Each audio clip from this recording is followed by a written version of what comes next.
Bonjour. Église, ça veut dire assemblée convoquée.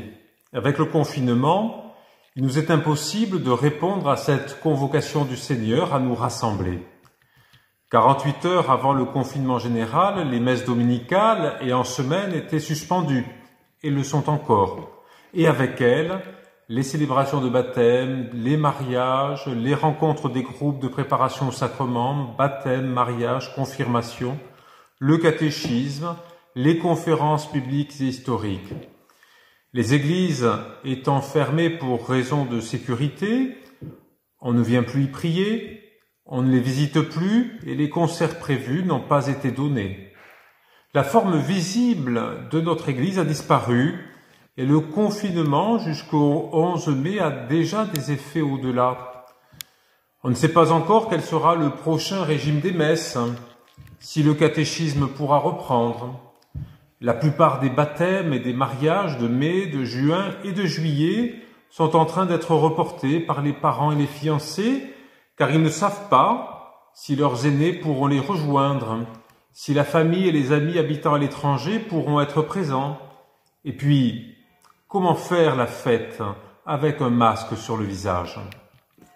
L'Église est empêchée de vivre dans les formes qu'elle avait développées. Pourtant, l'Église demeure. Chacun de nous découvre que sa prière personnelle est aussi une prière d'Église dès qu'elle se vit en communion de foi avec les autres chrétiens. Les célébrations rediffusées, des messes, du chemin de croix, du chapelet, nous aident à vivre cette communion spirituelle de l'Église. De même, les obsèques célébrées en petit comité sont rediffusées par les familles pour permettre aux absents de venir s'unir à la prière. L'attention des paroissiens entre eux en prenant des nouvelles, les petits services que la distanciation sociale permet, les numéros de téléphone que l'on me transmet pour que je puisse appeler, le souci des plus démunis en lien avec le secours catholique. Cela sont autant de formes réelles de la vie d'Église. Il y a aussi les réunions en vidéoconférence entre prêtres avec le AP, certaines préparations de mariage et les fraternités missionnaires qui continuent à se vivre en appel vidéo.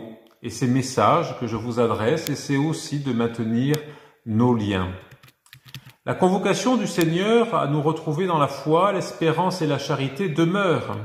Par contre, il nous faut tous explorer comment vivre davantage en Église dans ce cadre confiné et inventer les formes qui seront possibles dans le déconfinement progressif qui sera annoncé. L'Église s'est toujours réinventée dans les situations nouvelles qu'elle a rencontrées. Demandons à l'Esprit de stimuler notre créativité ecclésiale. Que Dieu nous prenne en grâce et nous bénisse. À demain.